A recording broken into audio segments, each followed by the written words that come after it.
L'heure est à la célébration. Comme vous le savez pratiquement tous, l'Algérie a inscrit deux nouveaux dossiers dans son patrimoine immatériel de l'UNESCO. Le premier, c'est dans un dossier commun où on y retrouve les savoirs et les rituels de l'Henna.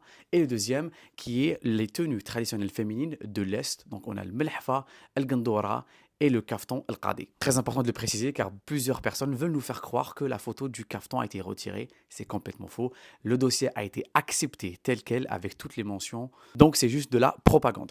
Sauf que dans ce dossier, au-delà du kaftan et du buzz qu'il est en train de le faire, il y a des choses extrêmement intéressantes liées au savoir-faire autour de ces tenues traditionnelles. Alors j'ai pris mon PC que je vais poser juste ici et je vais vous lire tout ce qui a été inscrit au nom de l'Algérie dans ce dossier. Et croyez-moi, accrochez-vous car il y a beaucoup de choses. La première chose, on a les techniques du fil d'or, donc el medjboud ou le fitla, ça c'est inscrit, c'est dans le dossier.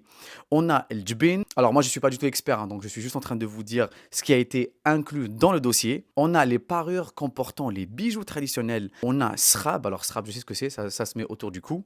On a el khelkhal qui se porte sur les chevilles. On a les vestes belqat ou le qwiyt, ça je connais.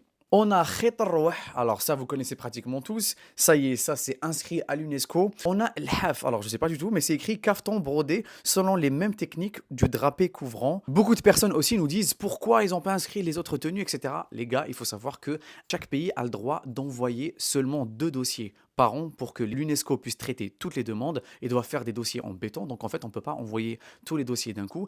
Et dans ces dossiers-là, il faut qu'ils soient bien précis selon la région, selon les savoir-faire. Il ne faut pas tout mélanger, il ne faut pas tout mettre. C'est pour ça que chaque dossier inclut des choses bien spécifiques, comme par exemple là, les tenues traditionnelles de l'Est. On a vraiment le savoir-faire qui est lié au Medjboud et al Fetla, qui est présent justement sur les tenues qu'on avait citées tout à l'heure. Bref, selon vous, quelles sont les choses qu'il faut inscrire à l'UNESCO au nom de l'Algérie immédiatement?